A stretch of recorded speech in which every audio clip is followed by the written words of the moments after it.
कैसे हैं आप सब लोग। उम्मीद करती हूँ कि आप सब बिल्कुल ठीक होंगे। आज मैं हाजिर हूँ आपके लिए एक नई कहानी लेकर।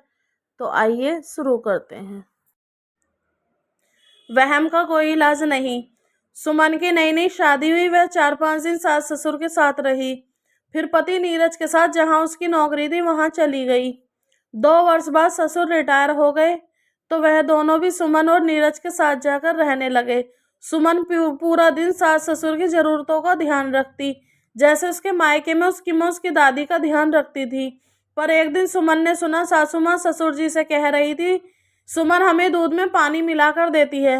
सुमन ने इसका हल निकाला। वो किसी बहाने से सारा दूध का पतीला सासू माँ के पास ले जाती और वहीं उनको डालकर दे देती। फिर एक दिन सासू माँ फोन पर अपनी बेटी को कह रही थी, यह सुमन हमें देसी घी बहुत कम डालती है, बस ऊपर ऊपर दिखावा कर देती है। सुमन ने अगले ही दिन पूरा देसी घी का डिब्बा सास ससुर के कमरे में रख दिया, यह कहकर कि मैं कई बार घर पर नहीं होती तो आपको ढूंढने में दिक्कत होती है, जब खत्म हो जाएगा तो दूसरा रख दूंगी। कुछ दिन बाद सासू माँ ससुर से कह रही थी, नीरज इतना फल लाता है, हमें तो थोड़ा सा देती है, सारा खुद ही खा जाती है होगी। सुमन ने सुना और अगले दिन फ्रीज सास ससुर के कमरे में रखवा दिया। कहने लगी, आपको पानी दूध फल लेने के लिए इतनी दूर नहीं जाना पड़ेगा। इस उम्र में आपको वहां तक जाने में दिक्कत होती है, मैं तो यहीं से आकर ले जाया करूंगी।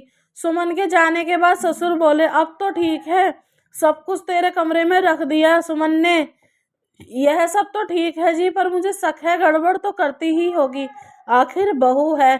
गड़बड़ वो नहीं करती, गड़बड़ तेरे दिमाग में है, क्योंकि तू खुद जैसी बहू थी वैसी अपनी बहू के बारे में सोच रही है। वहम का इलाज तो हकीम लुकमान के पास भी नहीं है। ससुर जी बोले जा रहे थे और सासू की अंतरात्मा उससे कह रही थी कि शायद यही सत्य है। उम्मीद है आपको कहानी पसंद आई होगी। अगर आपको कहानी पसंद आई है तो प्लीज़ वीडियो को लाइक ज़रूर करना और ऐसी ही स्टोरी सुनने के लिए चैनल को सब्सक्राइब ज़रूर करना। धन्यवाद।